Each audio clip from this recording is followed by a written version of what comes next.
miércoles de la primera semana de Adviento. El Evangelio es tomado de San Mateo, capítulo 15, versículos del 29 al 37. En aquel tiempo llegó Jesús a la orilla del mar de Galilea, subió al monte y se sentó. Acudió a él mucha gente que llevaba consigo tullidos, ciegos, lisiados, sordomudos y muchos otros enfermos. Los tendieron a sus pies y él los curó. La gente se llenó de admiración al ver que los lisiados estaban curados, que los ciegos veían, que los mudos hablaban y los tullidos caminaban, por lo que glorificaron al Dios de Israel. Jesús llamó a sus discípulos y les dijo: Me da lástima esta gente, porque llevan ya 3 días conmigo y no tienen qué comer. No quiero despedirlos en ayunas, porque pueden desmayarse en el camino. Los discípulos le preguntaron: ¿Dónde vamos a conseguir en este lugar despoblado panes suficientes para saciar a tal muchedumbre? Jesús les preguntó: ¿Cuántos panes tienen? Ellos contestaron: 7 y unos cuantos pescados.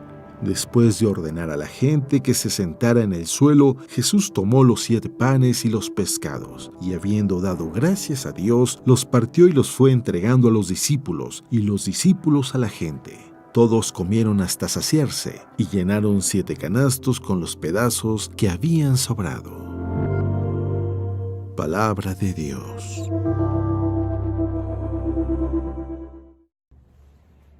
Muy buenos días. Tengo que confesar que el milagro que nos narra el Evangelio del día de hoy fue uno de los milagros que más me impresionó cuando yo era adolescente.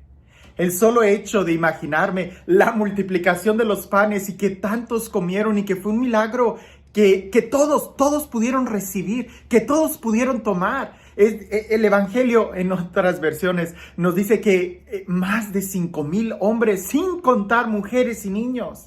Estaríamos hablando de que si cada varón traía a su mujer, estaríamos hablando de 10,000 personas, pero si tenían a sus niños y cada matrimonio tuviera en aquel entonces 3, 4, 5 criaturas, imagínate cuánta gente habría. Pero fue hasta después de leer todos los milagros, de leer el Evangelio, de tratar de entender qué es lo que hay atrás de cada Evangelio, que cuando leí este Evangelio, ya después de no sé qué tantas veces, me impresionó más lo que hay de fondo. Me impresionó más lo que Jesús estaría teniendo en su corazón, que es lo que lo mueve a realizar este milagro. Que Jesús haya multiplicado los panes, pues sí, es algo que sorprende si lo vemos humanamente, pero era Dios. Él podía hacerlo. Pero el por qué lo hace es lo que en realidad nos debería de llamar la atención. Voy a leer el Evangelio y dice así: Pasando de allí, Jesús vino al mar de Galilea, subió al monte y se sentó allí. Entonces se le acercó mucha gente trayendo consigo cojos, lisiados, ciegos, mudos y otros muchos. Los pusieron a sus pies y él los curó. De suerte que la gente quedó maravillada al ver que los mudos hablaban, los lisiados quedaban curados y los cojos caminaban y los ciegos veían, y alabaron al Dios de Israel. Jesús llamó a sus discípulos y les dijo: Siento compasión de la gente porque hace ya 3 días que están aquí conmigo y no tienen qué comer. Y no quiero despedirlos en ayunas, no sea que desfallezcan por el camino. Le dijeron los discípulos: ¿Cómo hacernos en un lugar inhóspito con pan suficiente para saciar a una multitud tan grande? Les preguntó Jesús: ¿Cuántos panes tenéis? Ellos le respondieron: 7 y unos pocos pececillos. Entonces mandó a la gente recostarse en el suelo. Tomó luego los 7 panes y los peces, y dando gracias los partió y se los fue dando a los discípulos. Y los discípulos a la gente. Comieron todos y se saciaron, y recogieron los trozos sobrantes, 7 espuertas llenas. Los que habían comido eran unos 4,000 hombres, sin contar mujeres y niños. A continuación despidió a la muchedumbre, subió a la barca y se dirigió al territorio de Magadán. Son muchas cosas que reflexionar en este evangelio. Desde, pudiéramos decir, el impresionante diálogo que tiene Jesús con los discípulos. Denles de comer. No tenemos. Y Jesús les dice, ¿qué es lo que tienen? Y empieza todo ese diálogo de confianza que los discípulos tienen que ir suscitando. Pero como te decía en un principio, hay otro milagro que me llama más la atención. Y este a veces pasa desapercibido. Que Dios pueda multiplicar panes, lo sabemos, es Dios. Pero que Dios se preocupe de nosotros, aún de las cosas materiales, casi nosotros no lo vemos.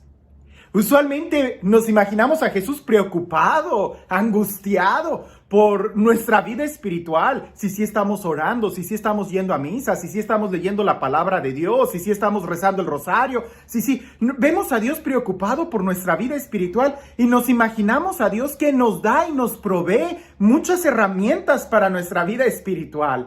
Desde novenas, peregrinaciones, libros espirituales, videos en YouTube, por donde quiera Dios nos habla.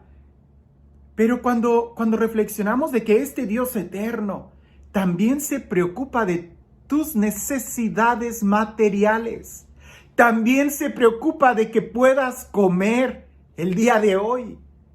Eso es impresionante, porque entonces no estamos pensando que tenemos un Dios muy lejano, sino más bien nuestro Dios es muy cercano a nosotros. Tan cercano que se preocupa del pan que tienes en la mesa. Tan cercano que se preocupa de tu diario vivir. Y a veces nosotros, como los discípulos, somos los que estamos ciegos y nos resistimos a querer compartir. Si supiéramos que compartiendo es donde ahí se hace palpable la multiplicación. Aquel hombre que quiera tener todo en su granero, tarde que temprano se va a podrir el grano ahí almacenado. Aquel que quiera tener todo el dinero en la cuenta del banco, tarde que temprano se va a devaluar. La mejor forma es compartir. Pero volvamos a Dios. Dios se preocupa de tu comida. Dios se preocupa de tus cosas materiales, del bus que estás esperando. Dios se preocupa de que si hoy vas a tener trabajo o no. Dios se preocupa de que si hoy tienes cobija para el frío. Dios se preocupa de ti y de todo lo que a ti te pudiera preocupar. Pero hay prioridades y en el Evangelio las menciona. Primero, antes que nada, veamos la actitud que tiene la gente. La gente sigue a Jesús y es capaz de estar atenta a estas gentes, a las palabras de Jesús por 3 días consecutivos sin comer. ¿No te impresiona? A veces nosotros vamos a misa y si el padre se tarda 1 hora 10 minutos, ya pegan el grito en el cielo. Algunos me lo han dicho, padre, su misa es tan bonita, pero lástima que dura tanto. Recuerdo lo que decía San José Escriba, que decía, no es que la misa sea larga, es que a veces es muy corto nuestro amor. Ellos tenían hambre de la palabra de Jesús. Tenían hambre de ese toque espiritual. Tenían hambre de la vida espiritual. Por eso fueron capaces de estar con Jesús 3 días atentos a sus palabras. Jesús les enseña. Y podemos manejar estos tres niveles. La palabra. Jesús les enseña. Segundo, Jesús les sana. Dios quiere sanarnos y ya hemos hablado de que los milagros de Jesús entran en toda la dimensión de la persona, no solamente a nivel de piel, sino también tu corazón, tus sentimientos, pudiéramos decir tus traumas, tus miedos, tus angustias, tus complejos, todo. Jesús quiere sanarte, pero para sanarte tienes que escuchar su palabra.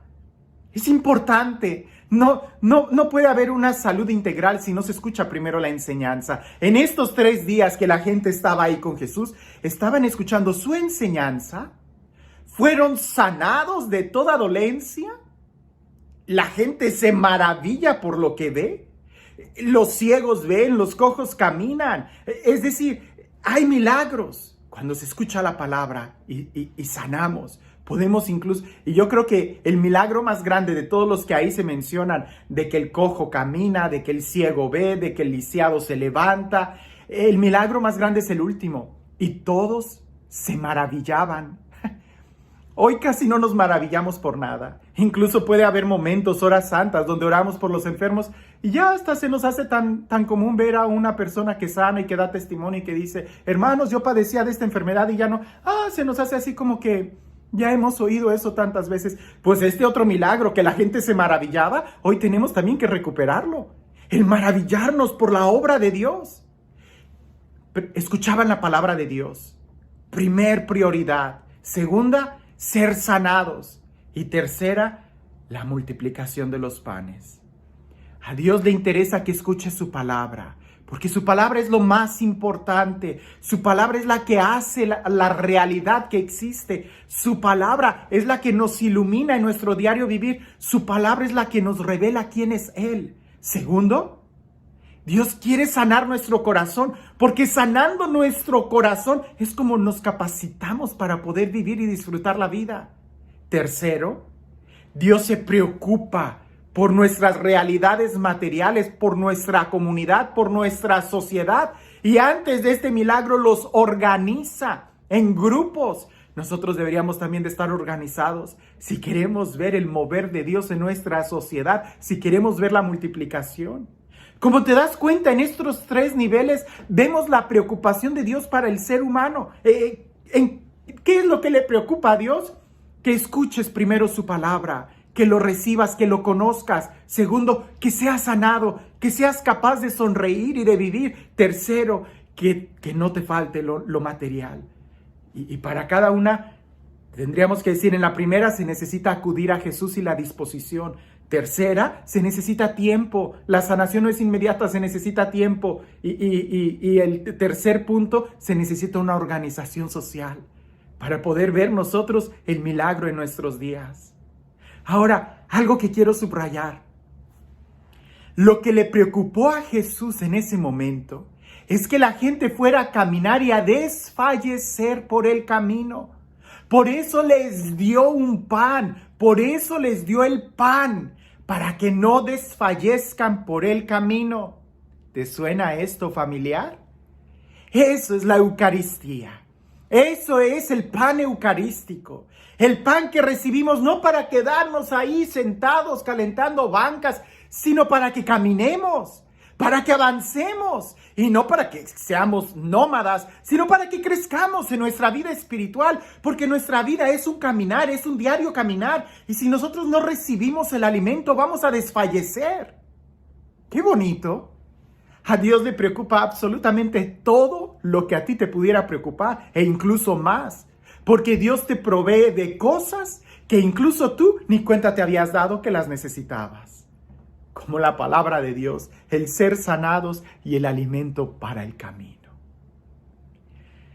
Y este Dios, el Dios del amor, el Dios de la providencia, el Dios que nos mira, el Dios que nos contempla, el Dios que sabe lo que necesitamos y no lo pone frente a nosotros.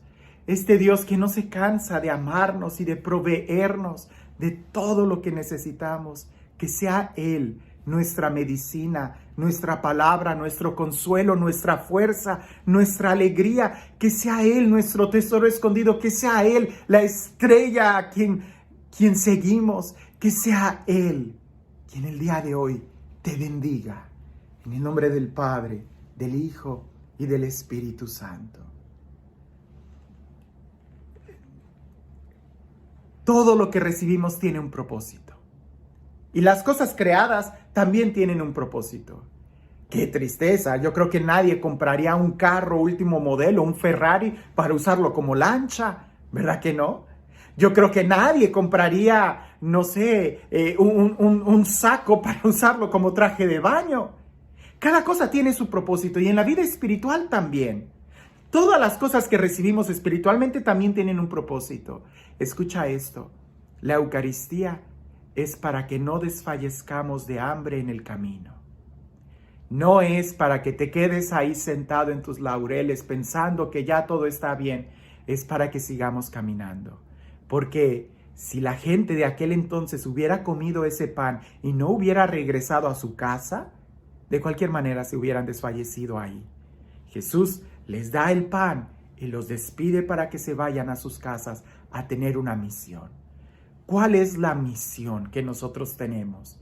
Y la palabra que estamos recibiendo en realidad es palabra que nos confronta, que nos anima, que nos construye, que nos ilumina. O más bien, estamos tratando de usarla para otras cosas que no son.